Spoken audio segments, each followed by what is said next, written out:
We don't like to kill our unborn. We need them to grow up and fight our wars. Marilyn Manson, American rock musician.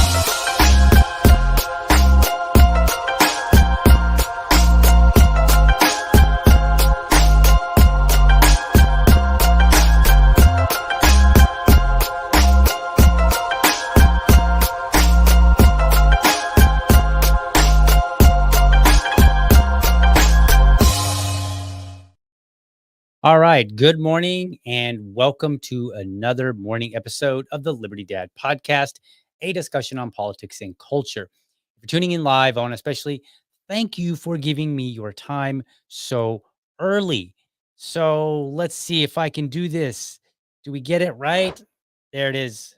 Make sure that you like, subscribe, hit that bell so that you get alerted when I drop videos or I am streaming. So just wanted to see if we could play that and get it right. And I think I did. So awesome. Improving every day that I can here on the show. All right, folks. What do we got today? We're going to be talking about Amendment 4. Now, look, abortion is tricky, okay? It gets people fired up.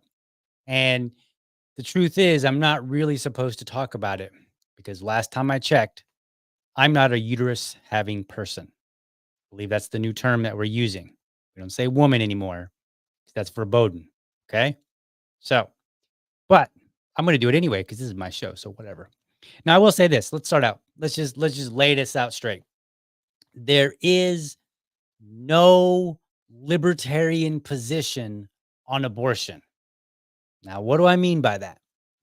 Well, the argument surrounding abortion really hinges on when life begins. That's the big argument. Like we lose sight of that when we are having our debates about abortion, okay?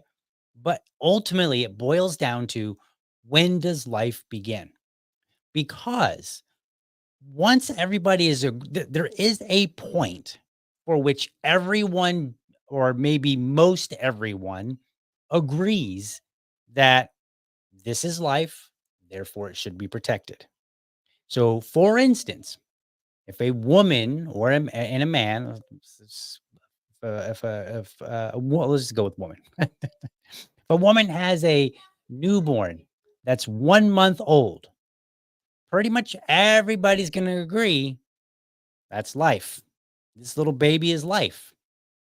And if you go back a couple of weeks, stillborn, not stillborn, but still having been born after birth. If you go back a few weeks, everybody will still agree life. You go back a few more weeks. Well, now it starts getting dicey because now we're in the womb and people say, well, some people say, well, life doesn't begin until you pop out and the doctor smacks the baby on the butt, right? And it starts crying. You go back a few more weeks, maybe some months, and we have more disagreement and so on and so forth. So it really is a matter of at what moment are we talking about? That is the argument. That is the entirety. That is the basis for all the arguments that we have at the end of the day. So when I say libertarianism, there is no explicit libertarianism position. That's because the issue at its core is when does life begin? In libertarianism, just to get, my libertarian peers will already know this, but if you're not a libertarian, libertarianism is about self-ownership. You own yourself, and therefore you have the sole decision about what happens to you and your property being an extension of you. After that, everything else either submits or is in violation. So if we go back to this, this issue of when does life begin? Well, if life begins after birth, then that would be the point for which a baby has self-ownership and the woman has her own distinct self-ownership. But if we go back further and we say, well, life begins when there's a heartbeat. Well, then that would be the moment that self-ownership is bestowed upon somebody other than the woman, the baby. If you go back further, like say conception, well, that becomes the moment self-ownership is applicable. And once self ownership is applicable, that means somebody else doesn't have the right to commit aggression against that individual. So, in the way that we would all agree that if you've got a 3-month-old baby, you can't go and kill it because you can't say, "Well, I'm not ready to be a parent, therefore I'm going to kill my 3-month-old child." You can't do that. And pretty much everybody agrees.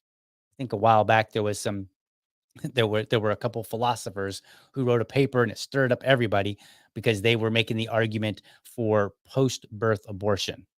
So when I say, when I speak in absolutes, if I don't correct myself, please know that I recognize there tends to be some exceptions. Like in most cases, like nothing is completely absolute. So I get that. But, as a rule of thumb, pretty much everybody agrees. 3-month-old baby, you can't kill it. Why? Because that is a unique individual who has self-ownership, and therefore, if you go and you kill it, you are committing aggression against that. Libertarianism at that point would agree. Yes, you cannot aggress against another individual in that way. But libertarianism cannot answer when self-ownership starts. That is a that's a question, that really is to determine when life begins. That's somewhere between biology, philosophy, and probably religion to answer. And that's why it is so heavily debated because people will differ on the latter two, philosophy and religion, and then they will often impose that upon biology. Right? They'll say like, well, a beating heart, and so their philosophy, their religious views, whatever worldview that they have might say, well, life, begins when we have, a beating heart, or when it's distinctly human, or when it has brain waves. And there's a variety of situations for, moments in this process. So, but now, even though libertarianism cannot answer when life begins, that doesn't mean that libertarians themselves cannot have positions based on their worldview. So you will see some libertarians who will say, "Well," and they vary. Libertarians vary just as much as the rest of the world. I know libertarians who believe that life begins at conception. I know libertarians who don't believe that life begins until after birth, and then anywhere in between, right? They basically hold some of the same markers, if you will, if you're marking from the process of conception, or maybe even earlier, they generally hold some of the same marking points, or points in time, probably is a better way to say it, as do non-libertarians. So it can be just as heated in the libertarian community. But I wanted to get that out of the way because I am a libertarian and most of my answers really revolve around libertarian views. In fact, pretty much all of them do. But there are certain elements of my views for which are not really influenced by by libertarian principles, and this would be one of them. And so when you hear people talking, even if you hear libertarians, just know that many of us will say, "Well, the proper libertarian position for this is this." And it's tricky. It's very tricky for all the reasons that I just said. Now, my views let's talk about my views on because they do influence how I see this amendment. So, number one, I do personally believe that life begins at conception. To me, that is the moment the process of life begins. Okay. So, that's when everything starts moving. Right. It doesn't move before then, right? Because conception, at least more traditionally, requires two people to become intimate. And if that intimate process doesn't happen, then neither does an egg get fertilized, right? For most situations. I realize there's IVF and there's, other situations, but as a general rule, if we're kind of look at it on a more traditional level, but even still, the moment of conception, in whatever process you're looking at, IVF, somebody fooling around, not paying attention, whatever the case may be, whatever whatever nuances happen there, the moment of conception is when the process actually starts going. Like without that moment, nothing else after happens. So I do believe it starts at conception. Now, this is where I get a little bit, some people might call me a hypocrite. I support the idea of abortion bans around the 12-week time frame. So why is that? Let me show you an article here. It's a very interesting article, and I think you'll find it useful. So where do we go here? Boom. Let's get that up on the screen here. All right. So this is an article that comes from Healthline, and there we go. So let's see. Is it big enough? Yeah, let's get zoom in a little bit. There we go. All right. When is the best time to announce your pregnancy? And what does that have to do with 12-week ban? Well, as a rule, it says there's no right or wrong way or time to tell loved ones you're pregnant. To tell loved ones your pregnancy, but tongue tied. Some people prefer to wait until the end of the first trimester. So if we go down here, skip down here, the risk of miscarriage. All right. So the first trimester is a tremendous time of development and change for you and your little one.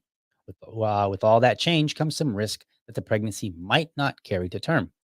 Between 10 and 25% of known pregnancies end in miscarriage. That's a lot.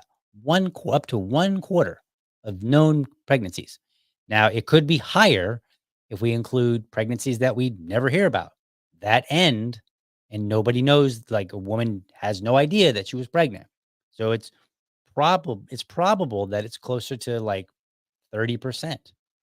And roughly 80% of these miscarriages occur in the first trimester. Most miscarriages are caused by factors beyond a mother's control. About half are caused by chromosomal abnormalities. This means that the baby doesn't develop properly. So that's what I wanted to point out. So this is where I start with some of my views, because I look at it and I say, well, if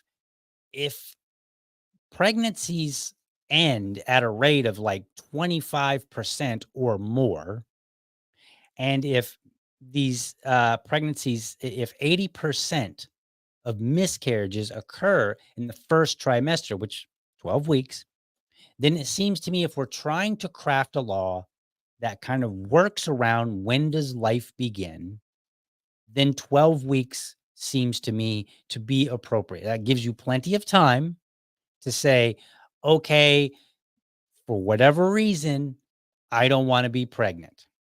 Okay.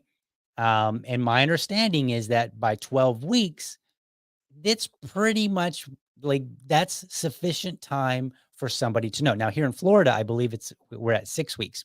And the argument against 6 weeks is that many women don't even know they're pregnant by 6 weeks. And so I look at it and I support a 12-week ban on abortion, because I say, like, look, I get it. I believe that life begins at conception. However, Mother nature itself, has a tendency to be very brutal in that first 12 weeks.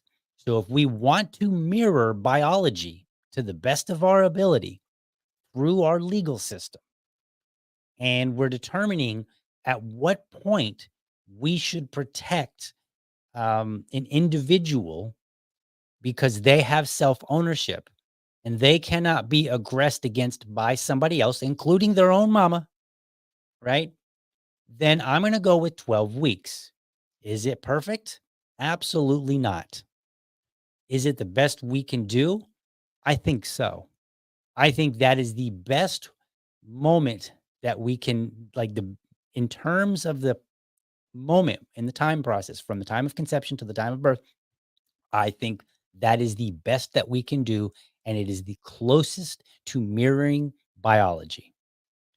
Now, I'm not going to get into, I know the statistics and I don't have them on the top of my head because I'm not really going to dive into them, but I understand that like most abortions are elective, right?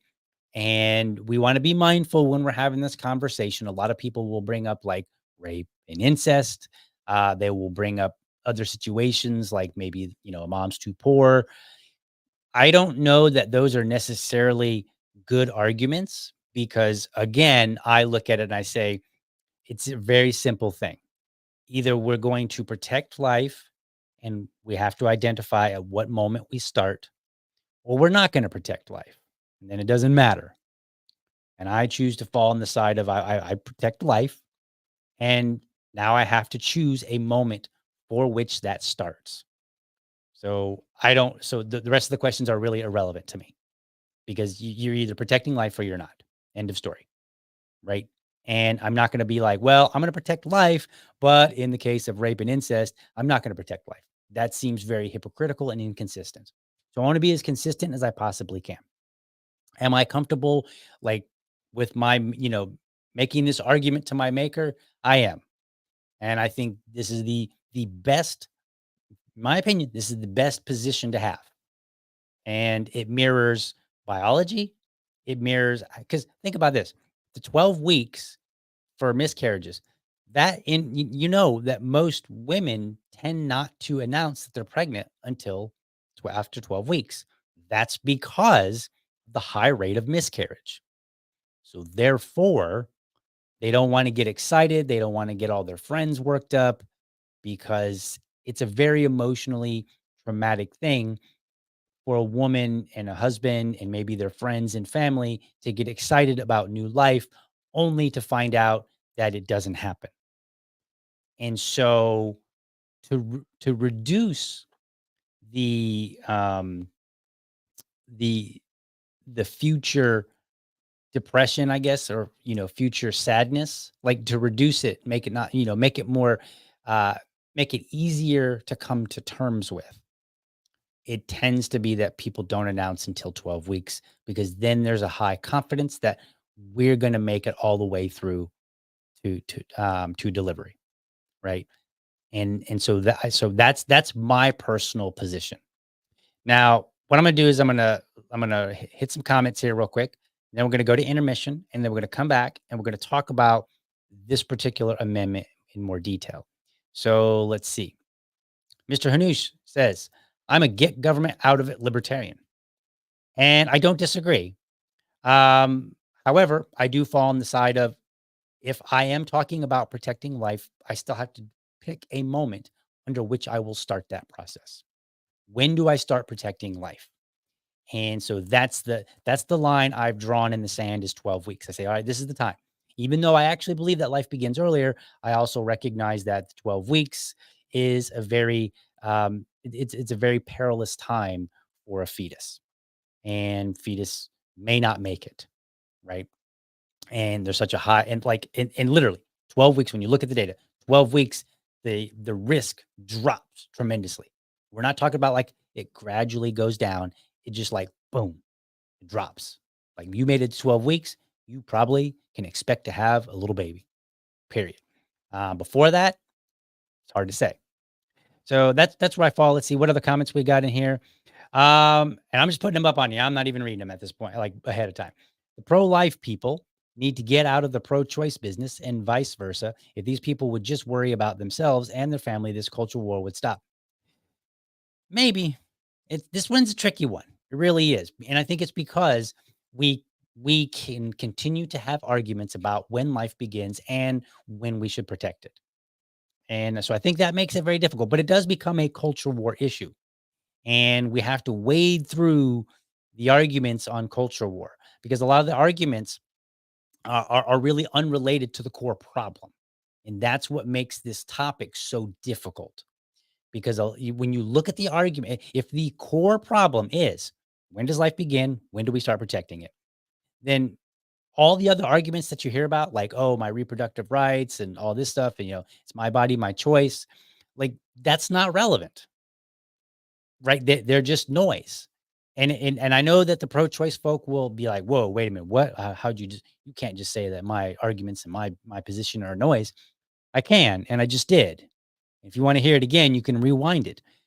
But the same applies to the pro-life folk, right? Uh they will have their own noise and they will say things like, well, what if the baby you killed was going to be the one to cure cancer? Well, you don't know that. And that's not really relevant, right? Like the only relevant question in my mind, two questions. When does life begin? When do we start protecting it? Everything else is noise, whether you're pro choice or pro life.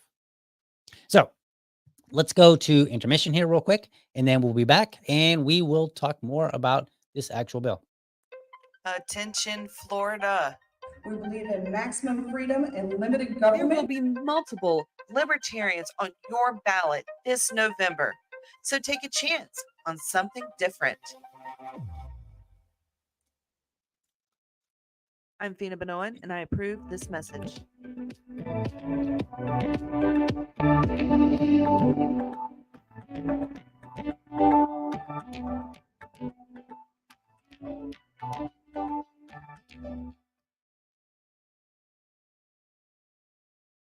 All right, folks, while you're out there, I just want to point out, if you know of any libertarian candidates that are running for office and you have not seen them on my show, on interviewed, send them my way. Let them know. I would like to interview them. I am all about supporting libertarian candidates. And if you see any libertarian candidate video ads, send those my way. And I will start playing those during the intermission. I want to promote as many libertarian candidates as I possibly can. And that's my way of contributing to their campaigns. So I'm going to play their ads. I don't have to have their permission. I just do it. I do my own thing. And then if they want to come on the show and get interviewed and have some media clips that they can use, to promote themselves, then, anything I can do to help them, I will. So let them know. Let me know when you see an ad, and we'll just add to the lineup because we've got it's September 9th, so we've got another 2 months before the election. So let's get some promotions out there. All right, let's bring this up on the screen and let's talk about the amendment here. So let's see here. Let's go back one. Is that where I want to go? Let's see here. Let me pull this up here. Nope, that's not what I wanted. Give me a second. I am trying to get back to where did it go? Let's pull it up again here. So give me just a second here. All right. So let's put this up on the screen here so that you can see it. Boom, there we are. We'll zoom in a little bit so that it's a little bit more clear. Click off the ads. Oh my gosh, ads are just killing the internet. It's almost a waste. All right, so 2024 ballot measures. Here are the ballot measures again for your viewing pleasure, I guess. We got 6 of them. I went through the first 3 already, so you can go back and you can look at those episodes and see what I had to say about those. So now we're on number 4. Provide a state constitutional right to abortion before viability. Okay, so that's the basic of it. So let's get into the actual. So here it is. Goodness, all these ads killing me. So here we go. It's on the ballot in Florida as an initiated constitutional amendment on November 5th, 2024. What I would like to do, so a yes vote supports adding the following language to the Florida Constitution's Declaration of Rights. We'll get into that in a moment. A no vote opposes amending the Florida Constitution's Declaration of Rights to provide that the state cannot, and then we'll get into the language in a moment. So you're either going to add new stuff to the Constitution or you're not. It's really simple. Let's take a moment to look at this news article or this news clip and get a sense of where things are. So here's, I think it's NBC or something like that. Florida's strict new abortion ban could be undone as early as November, as voters will decide whether to make abortion legal up to 24 weeks. Amendment 4 will need 60% approval to pass. People from both sides admit millions of dollars will be spent to try to sway voters. Here's NBC2 chief political reporter Dave Elias. Okay, so as you heard, what's going on here is that Florida has a 6-week ban. And this amendment is basically a response to that ban. So what's happening is they say, look, that ban is way too restrictive. We need to put into place in our Constitution basically a right to abortion, and they want to do it regarding viability, which we'll talk about here in just a few moments. So let's continue on. Well, Planned Parenthood's still informing women that they cannot get an abortion after 6 weeks. Many young women are unaware of that law that went into effect on May 1st. Many are unaware that they're going to get to vote on the issue in November. Okay, so That is troublesome. It really is. Now, regardless of where you stand on this amendment or any person that's running for regardless of where you stand on any of that, the fact that we are 2 months from the election and this guy, and I'm going to take him at face value and presume that he's being honest, that there are people out there that don't even know that this is on the ballot. That's sad. Like America, seriously. How are you supposed to be governed in the way that you want, right? And I get it. Not everybody wins, but I mean, like, how do you get the laws and the Constitution changes that you want if you don't even know that they're up for vote? If you don't know it's on up for vote, you can't even convince other people of your position because you don't know that you need to be convincing them of your position. All you know is that, you don't like Ron DeSantis or you love Ron DeSantis. Well, you need to be more informed and you need to pay more attention. And I don't care who you are, you need to know what is coming up on your ballot so you can make a choice. Now, maybe it's a judge, right? And you're like, well, I don't really know about the judges. And, we've talked about it before. And you say, I'm going to leave that one blank. If it's intentional, fine. Right? Or if you say, I don't vote because I have these principles that I carry that don't allow me to vote. Fine. If it's intentional, but you should at least know that things are on the ballot to vote for in case you want to vote for them. Like this is how you keep your republic, right? Remember the story, Benjamin Franklin comes out of the Constitutional Convention. A woman asks him, it's like, sir, what have you given us? And he says, a republic, if you can keep it. This is how you keep it. Otherwise, you simply get ruled by those who have money and power. Is that what you want? I mean, I get it. The democracy that, the republic that we have, democracy that we talk about, it is imperfect in many ways.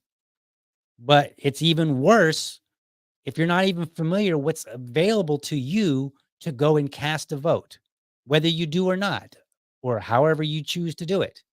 But again, it should be intentional. All right. That's enough on that one. We're talking about the abortion bill. I talked with a group of women today who are working to change that. Dave, you're right. All right. I'm going to pause this real quick because I want to get to this comment right here. Here, Mr. Hanous, Joe Hanous says, I've met sign waivers who don't even know the candidate. This is just ridiculous. If you're waving a sign, and that's cool. Get that out of my way. If you're waving a sign, you should know who the candidate is and you should support them explicitly. And that's cool. Support whatever candidate you want. Okay. I think you should support libertarian candidates personally. But if you want to support a Republican or a Democrat or an independent, a Green Party, a Communist Party, whatever party, right? Support them, but at least know who the candidate is and know why you support them. The same goes for any issue, and you should be familiar with it. You don't have to know everybody, but at least know the people within your area and the major things. It's not that hard, folks. It's really not that hard. So no excuses. I don't want to hear it. You give me an excuse, I'm gonna laugh at you. All right, let's get back to the topic at hand. I would probably fair to say that a vast majority of Floridians don't know that the 6-week abortion ban is in effect. Democratic Chair Nikki Fried and others working to change that. The Florida seniors in the state of Florida have already sent out over 1 million text messages, which we're going to now target this issue as being another good reason to vote by mail. Lori Plotnick supports Amendment 4, which would make abortion legal up to 24 weeks. Casey Taberkio urges a different strategy, though, to reach younger voters. And the way that we would find that is mainly facing through social media or let's say TikTok, Instagram, where someone else actually brings attention to it. And those supporting it admit that reaching minorities is paramount. Even using our main language, our native language, Spanish, Creole, we have to use all of those resources. That won't be enough, though, to change minds like Edgar Ramirez. The 6-week mark should be more than enough time for a woman to decide either to keep the baby or not to keep the baby. As both sides prepare. I mean, okay, so let me just stop right here. Okay, so In theory, it sounds right. And I think he's a little misguided because he's like 6 weeks, should be plenty of time. It would be if you knew at the beginning of 6 weeks, right? That's literally a month and a half to figure things out. So yes, if you knew at the moment of conception. But again, part of the problem is, do women know that they're pregnant by 6 weeks? Do they even know they're pregnant? Because I'm trying to keep this family friendly here. But how many times have you as an adult been intimate with somebody and not really thought like, man, I better go get a pregnancy test right away? Like that doesn't really happen. Like people are, they get intimate, they're having a little bit of fun, and they may not necessarily think about it right away. Or they might think, hey, we did this, we utilized this method to ensure that I wouldn't get pregnant. And they may go on about their way. Okay. Now, whether you agree with all that or not, like whatever, that's how it happens. Okay. That's the world we live in currently, is that people go and have sexy time and they may not think much of it. And then they find out later, like, oh, I'm pregnant. Right. And how do many women find out they're pregnant? They come in. What are those famous words, guys? You know them. If you're a man and you've been intimate with a woman, or you've just been around, you should know the words, hey man, I'm late. That's when a lot of people figure it out. Okay. So whether you think 6 weeks is enough time is not nearly as important as what is the reality on the ground. And I think that we absolutely need to make sure that whatever laws that we're implementing, we're adding, we're updating, we're changing, or whatever the case is, we need to make sure that they are practical to the world that we live in, not the world that we think should exist. And so, no, women actually don't have 6 weeks to figure it out. They have less than 6 weeks. And and I don't know exactly what that, and I assume it varies. I imagine that virtually no women know within the first 2 weeks. That's my assumption, and probably more than that. Okay. So anyway, let's continue. To market their message. I have no doubt that Planned Parenthood is going to be doing and spending a significant amount of money educating people, educating patients. In Lee County, Dave Elias, NBC2. All right. So that's where we are. Now, this all seems to be revolving around viability, which we're going to talk about. It also revolves around the 6-week ban, which they're trying to counter. And so this and honestly, I'm not very hopeful. And when I say that, I don't mean like giving away my position, particularly, but I'm not very hopeful that they're going to be successful, because when I went out to look for ads and stuff like that, I was able to find vote no on Amendment 4 ads a lot easier than I could find vote yes. And I mean like video ads, in mailers. I've been keeping the mailers that I get. I don't think I've received a single mailer that says to vote yes on Amendment 4, but I've seen some mailers to vote no. Now that may be strategy. Maybe somebody's, figured out and said, all right, DL, or somebody in this household is going to be more sympathetic to a no vote than a yes vote, right? Like the two different groups. And so maybe one group determines that they shouldn't send me one. I don't really know. But I look at it and I say, in that video there, they were like, well, we got to reach out, people of color. We got to reach out to younger people and let them know. We're going to text message them. They text message like 1 million people. They're good on social media. And I realize that I'm not a young person and I'm kind of sort of a person of color, but I am a voter. So it would behoove you, if you want me to consider your position, to send me stuff. Not that I really want more mail in my, more junk mail, but let's take a look at some of the ads and stuff like that we've got out there. So this is what came in this is one of the door hangers that came to my house, and we'll zoom in on it a little in a moment here and just kind of get a little bit better. So there's the front side, or I think it's the front side. Here's the other side. So now let's take a look, and we will see specifically, kind of what they say. So bring that up on the screen. So this is a zoomed in on one side. So let me see here. Let's do this. All right. So I'm not going to read the whole thing, but here's what it says. The abortion amendment, it's not what it seems, and it's way too extreme. Amendment 4 uses deceptive language meant to fool Florida voters. Please read it carefully. Okay. So first and foremost, Whenever you're marking something that you support, or you're signing a document, you should always read things carefully. It doesn't matter whether it's your school loan or it's your vote. Okay. There's a reason that people are putting millions of dollars to get your support. That's because it's important. So you should probably read it so that you don't give it away. I mean, they're spending millions of dollars on it. Don't go in half-assed. All right. So then here's the amendment, which we'll get into in just a moment. No limits. And then let's see here. We'll look at the bottom half of that same side there. So here we go. No definitions, no doctors, no parental consent. Vote no on 4. Okay. And we'll get into some of the arguments here in just a moment. Then the other side, going back to it, of course, they always, include a fetus in there, baby, because like that's just how ads and stuff like that work, and that's fine. So what does it say? Amendment 4 is the most deceptive constitutional amendment in Florida history. And I don't know about all that. It's not what it seems. It's way too extreme. Okay. So then they reiterate no limits. And then we go on to the bottom of that one. Same thing. No definitions, no doctors, no parental consent. Did I get that right? Yeah, I think that's right. That looks kind of like the other side. I might've got them wrong, but that's fine. All right. And then there's some video ads that I was able to find. So let's take a look at some video ads. So here is the no ad video ad. We'll watch that. Bait and switch, sleight of hand, smoke and mirrors, all deceptions that make one thing seem like another. Like Amendment 4, an abortion amendment that's much more extreme than at first it seems. Here's Amendment 4. Very ominous, and like here are other horror flick. amendments from years past.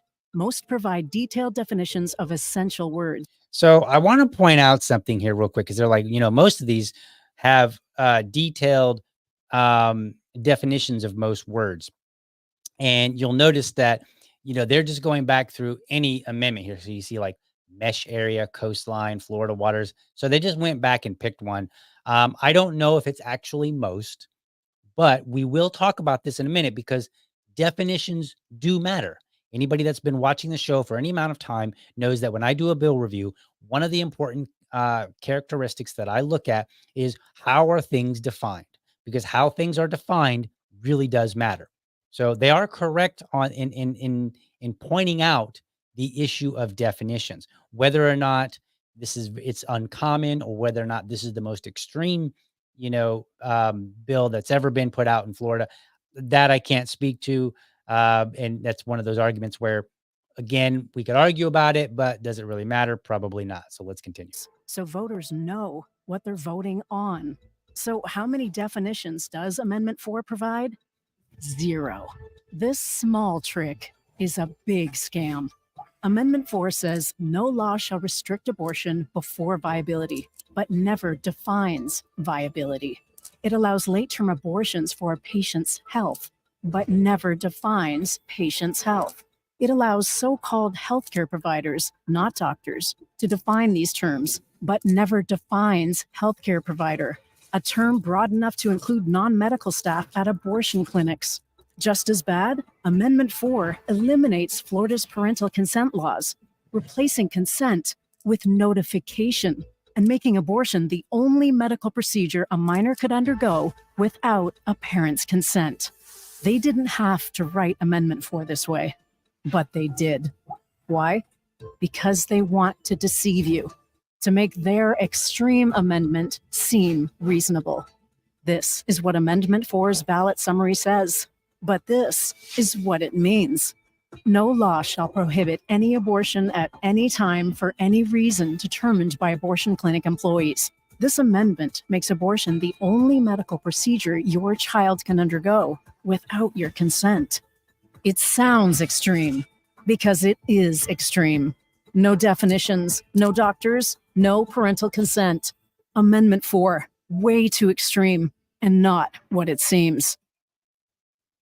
Wow, that's intense. Not gonna lie, in terms of video ads, that's actually not a bad video ad. Now, I'm not talking about the content, like whether everything was true. You might disagree with some of that. Like if they're spending millions of dollars to get you to vote no, Like that was well worth the money they paid for that ad. So I'll give them credit for that. That was a pretty good ad. Like it was like some visually appealing, it had the ominous music, and the darkened background and all that good stuff. Like they really played that very, very well. So let's see what the counterparts have put up. Now, again, this is just what I could find. So maybe of a better one, better than the no or better than the yes. This is just what I found in a quick search. I wasn't trying to, dig deep and find the absolute best one and compare them all. I was like, all right, look, I'm a regular voter. I want to go and see what some of the ads are and what they're telling me about this. That's kind of how I approached it. What could I find relatively quickly in a few minutes? So let's see what the other video, and this is a yes on 4. So that was no, obviously. Here we go. If you live in the state of Florida, it's very important that you start talking to your friends, your neighbor, everybody that you know in regards to Amendment 4. Amendment 4 is where we are trying to enshrine abortion rights for all here in the state. Around 2 or 3 weeks ago, I told you how Ron DeSantis was on a phone call with a lot of the faith leaders here in Orlando and all over the state of Florida, trying to get them to tell their congregation to vote no on Amendment 4. And as of today, the Catholic Church stands against abortion.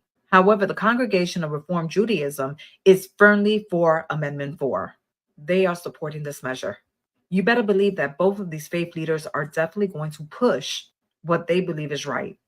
There are millions of dollars invested to fight against Amendment 4.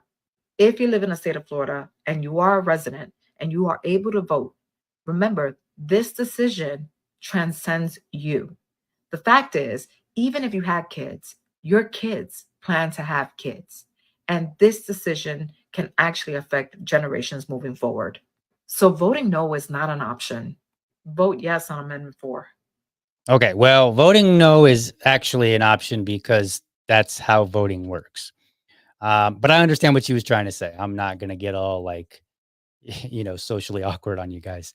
I get what she was saying. I just, to be a little nitpicky there. But to be honest with you, look, out of those 2 ads, in my opinion, the vote no ad was more convincing. The vote yes ad was kind of boring and plain, and it doesn't look like anybody. It looks like, no disrespect to the woman in the video, but it looks like something that I could have produced without a single penny being given to me, right? And so not impressive, but whatever. Like it's not about money, right? It's not about who has the best ad. So let's really dig in now. Let's talk about this. So let's go back here to this. And where are you here? Oh, you know what? I did not get that. So let me pull that up. So here's the ballot summary. I'll put this up on the screen for you. All right. Let's see here. Give it a second here. Where is that? There we go. All right. So I apologize, folks. I thought I had this one ready and I didn't, because I'm a bad host sometimes, but it happens. All right. There we are. Ballot summary. And this is the ballot title and the ballot summary. So the title will be Amendment to Limit Government Interference with Abortion. That doesn't sound too bad. Limit government interference. Sounds very libertarian, right? Like we love the idea of limiting government interference. But again, as I point out, the issue here is, when does life begin? When do we protect it? Right? And that is the big issue from my perspective. So even though we want to limit government, like I wouldn't limit government and say, well, we can't pass a law that says no murder, because I do want a law against murder. Like I'm okay with that. And so now we have to figure out, okay, what does the language say? And is this something we should support or not? So here's what you're going to see on your ballot. It will say, no law shall prohibit, penalize, delay, or restrict abortion before viability or when necessary to protect the patient's health, as determined by the patient's healthcare provider. This amendment does not change the legislature's constitutional authority to require notification to a parent or guardian before a minor has an abortion. So that's the language that they're going to do. Now, the question is, what is the language in our Constitution? What does that look like? And so let me put up what the actual change to our Constitution would look like. So let's grab this here real quick. And let's see here. Doing this kind of on the fly a little bit, but that's okay. We will get this going here. So almost ready. All right. So there we are. So there's this. So here's the language. The ballot initiative would add a new section to Article 1 of the Florida Constitution. The following underlying text would be added: limiting government interference with abortion, except as provided in Article 10, Section 22. No law shall prohibit, penalize, delay, or restrict abortion before viability or when necessary to protect the patient's health as determined by the patient's healthcare provider.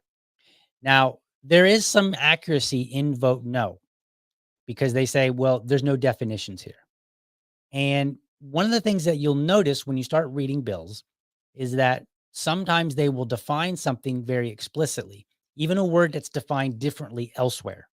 So you might have, let's just say, Article 5 has a word in it, a particular term, and then Article 9 has that same term, but you might find that they're defined slightly differently. And they will say that, right? They will say, like, this word is to mean this. And then you sometimes will see where it says this has this, like in that same example that I'm making up here, you might see a word that's in Article 9, that's being added to Article 9, that's also in Article 5. And it might say, in Article 9 might say, this word has the same definition as Article 5, right? So then you refer back to that portion of the statute and you read, or the Constitution, and then you read, okay, well, here's the definition here.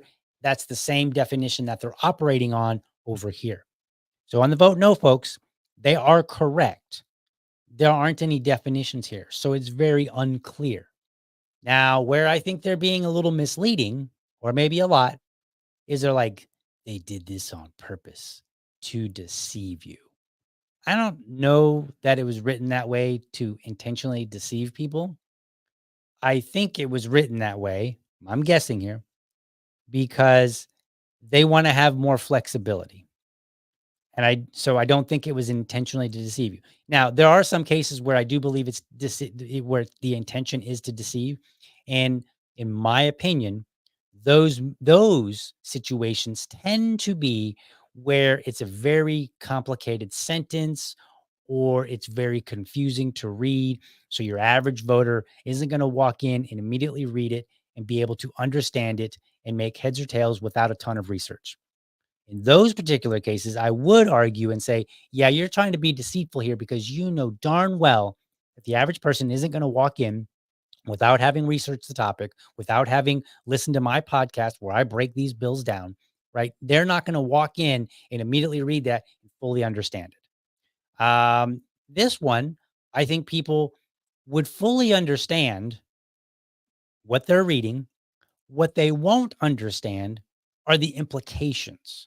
So this is why this is why definitions are important, because it does say before viability. Now the question is, when is viability? Well, that's an interesting argument. So viability is about 24 weeks, and it is a term that's used. It's a term that's used in medical practice to describe when a fetus can survive outside of the womb or when a pregnancy is expected to continue developing normally. So if you're born a little early and you can survive even with technology, right? Then you're considered viable. But if you're like, let's say that you're born at 10 weeks, like the mother's given birth at 10 weeks. That is not viability, because the fetus or the baby, however you want to term it, it cannot survive even with our current medical advances. That is like it's a done deal. Like if something happens and at 10 weeks a baby or a fetus is delivered, then that's unfortunate. It might as well be a miscarriage because that's what's going to happen. Okay? The earliest that we've had on record is 21 weeks. Now, here's something interesting about the viability argument. There's not a specific, I was not able to find a very specific week that was uncontested. But from research, it would appear that viability in the 1800s was roughly around 37 weeks. With the advancement of technology and various things, it has gotten down to 24 weeks. So let's go back and we'll take a look at that language here and we'll see what does that actually mean. So we're going to cut back over here. And so now we're thinking in terms of, okay, viability is 24 weeks. Once upon a time, it was roughly around 37 weeks. The earliest is 21 weeks. So now when we look at this, it says no law shall prohibit, penalize, delay, or restrict abortion before viability. Okay. And so what that means is before this time, that moves. Now it doesn't move quickly. Okay. So it's not like next week, all of a sudden it's going to be down to 10 weeks, but it does move. And so viability is being put in place of like anything that is becoming this is when we determine life begins, not begins, but when life gets its, oh, I'm drawing a blank here. It's early in the morning. When we protect life, that's what we've got going on when we're talking about viability. Okay. So no law shall prohibit it, penalize it, delay, or restrict abortion before viability or when necessary to protect the patient. So it basically is saying for the time being that before 21 weeks, you can't have, before 24 weeks. But again, we know that the record was 21 weeks. So which is it? Should it be 21 weeks or should it be 24 weeks? That's a problem, right? And we haven't even gotten into what is the most common case, right? Like, is 24 the most common, or is that just about when the chances are pretty decent, like more than half? Well, we're not sure about that. So I think viability is not really such a good moment to limit the law, from prohibiting, penalizing, delaying, or restricting abortion. I don't think viability is a good argument because even though it doesn't move very quickly, it has moved from 37 weeks roughly down to 24 weeks, with 21 weeks being the earliest recorded. And we don't know what technology will bring us in the future. Now, it may be that technology never, ever, ever is able to bring that down any earlier than 20 weeks. It's possible. We don't know that. So let's continue on. Or when necessary to protect the patient's health. Okay. Now, intuitively, we all agree, I think, what a patient would be, how a patient is defined. So I don't think that's the argument there. But health, to protect their health, what does that mean? What does protecting their health mean? Well, here's where abortion pro-choice folks have possibly made their mistake. They will say, they will kind of intertwine somebody's economic situation with their health situation. And they'll say like, well, this person doesn't have the money, the means to support a child. They should be able to have an abortion because basically they can't afford it and they're already poor and maybe they don't have good health. So are we now intertwining, is the healthcare provider going to look and say, well, you don't have health insurance because you're poor or you have very, very poor coverage, right? You barely have the money, or maybe you don't even have the money for all of your deductibles, right? All those things. You don't have the means if something goes wrong. So therefore, this could really impact your health.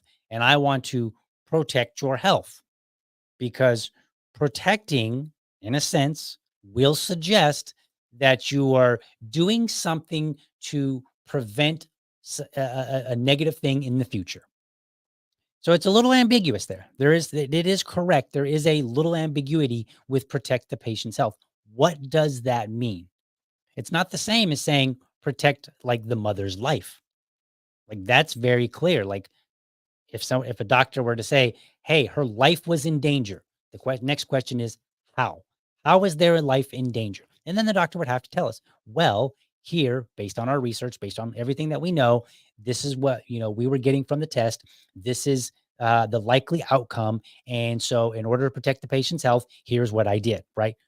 This is it doesn't always work in the sense that we can't guarantee it.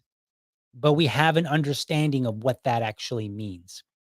So protecting the patient's health, I think, is a little ambiguous, as determined by the patient's healthcare provider. Again, that's also ambiguous. Ambiguous. Why am I not saying my words right? That's also ambiguous because who is their healthcare provider? Does that mean their doctor? Does that mean the nurse? Does that mean the practitioner at the abortion clinic?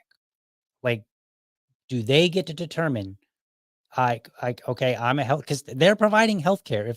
If they're the ones that are making medical recommendations, they are in a sense providing health care, right? If they are legally permitted to say, here are some procedures that you need, here is a doctor that you need to speak to, they are in a sense a healthcare provider, right? According to this, because we haven't defined it. Now, we could define it and narrow it down and say healthcare provider is to mean a medical practicing doctor that has seen you X number of times or something like that, right? They could do that, but they didn't. So it's a little unclear. Now, the one thing that's not in here that I will address, and I think they are being correct, but again, maybe more ominous than necessary with the vote no folk, is that there is no language about regarding your child, right? Like just they can do the notification thing, right? And what was that? That was this one, right? I think so. Let's go back and look at this. Let's go back. All right, there we go. There it is. This amendment does not change the legislature's constitutional authority to require notification to a parent or guardian before a minor has an abortion. Now, I think this is also where the pro-choice people have made their mistake. They want children to get abortions. Now, regardless of what you think about abortion is a medical procedure. No child should ever have a medical procedure without their parents' knowledge, ever, right? Unless we're talking like, hey, a child got into a wreck, we can't get the parents, we need to do the procedure, the child might die in an emergency. I get it, okay? But I mean, like an elective surgery where there's conversations beforehand and they're making an appointment and they're scheduling a time, right? We're not talking about emergencies, just regular standard procedures. No child should ever have a procedure that their parent doesn't know about. The school should not be giving my child medication, Tylenol, ibuprofen. If they give aspirin, I'm going to rip into somebody. But like any of that stuff, right? Like they shouldn't be giving them medication without asking me first and saying, hey, looks like your child's got a runny nose. We want to give him some Tylenol. He's running a fever or some whatever, whatever the case is. Can we give him medication? And then I can say yes or no. And if I believe that a child should not be given medication for something on as simple as that, then there's no way in the world that I'm going to accept, hey, you know what? Abortion, yeah, go ahead and have a very serious, and it may not be serious in the medical sense, like in the procedure sense. I think it is, but it, comparative to other things. But it is a serious life event. And that should not happen without parental consent. Again, unless, some, extreme situation or like if a girl's pregnant, she gets into an accident and, maybe they need to figure out what's going on, with the young girl. And hey, if we don't perform an abortion right now, she could die because of the accident. Like, notwithstanding any emergencies, I'm saying they should know about it. So I will agree there that this is a problem because what does it mean to require a notification? When are you notifying me? How are you notifying me? Right? Are you notifying me by mail? And I might get the letter after the procedures happened when I can't do anything about it? Or are you ensuring that I am notified beforehand when I can intervene and say, whoa, whoa, whoa, hold on. We've already talked about this as a family. We've got a plan worked out, whatever the case is. So I am very sensitive to the idea of parental rights, and nothing should usurp that. Again, unless it's an emergency or if there's like abuse in the home or something along that line. But under standard, regular, everyday circumstances, a parent has the right to make decisions, medical decisions, on behalf of their child. In the same way that once upon a time, we made a decision on behalf of our son to have an eye surgery to correct an eye issue that he was having that could have left him blind, effectively blind in one eye, had we not corrected it. In the same way that the doctor got my consent for that, the consent should also be present if I happen to have a child, a daughter who happens to get pregnant. So I'm very sensitive to that. So having said all that, I support voting no, as you probably guessed as we got through the show. I support voting no.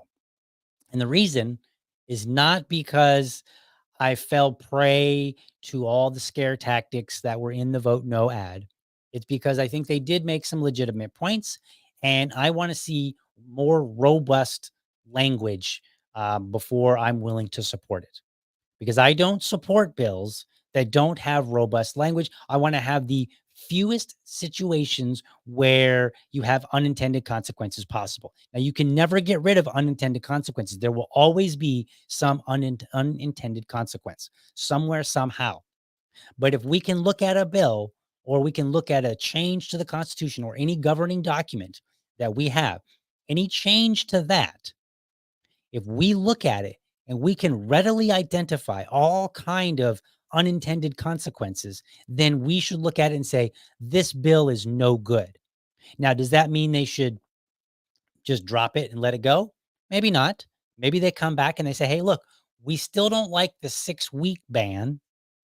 And it turns out what we provided wasn't very good. So we're going back to the drawing table and we're going to put out something that's more robust. And when this is more robust, then maybe the voters will say, you know what? You're right. The 6-week ban is too stringent, but this is a good compromise that we're willing to live with. But to be honest with you, if it passed in Florida to have a 6-week ban, you're on an uphill battle, because like the voters have kind of already accepted it in a sense. Now, it's not like the voters didn't vote on the 6-week ban. That was the legislature, but they didn't really throw a big fit about it either, right? Like they didn't scream and yell at their representatives and say, "Don't you dare vote for that." So it passed kind of tacitly by the voting population. And so I think it's an uphill battle. And I think that the pro-choice folk, they were negligent in putting forward a shoddy bill. They should have put forward a better one. They should have understood, hey, we're already in an uphill battle. And they shouldn't have put it together so sloppily. Now, do I think that they did it on purpose? No, I don't think they did it on purpose. I don't think that they were trying to deceive people. Now, I could be wrong, but I don't think so.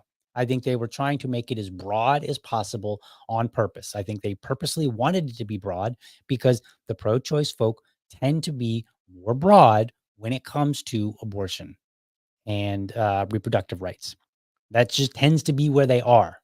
So the things that they craft are going to likely be more broad. I don't think it's just I don't think that they were intentionally deceiving Floridians. Now, that doesn't mean, again, that it was a good bill, or it could still be a bad bill and say, like, look, go back, fix it, come back. And that's fine. So that's where I am. I'm a vote no. But again, just to remind you, there is no libertarian position on abortion, because libertarianism is about, how did I say it? It's about self-ownership.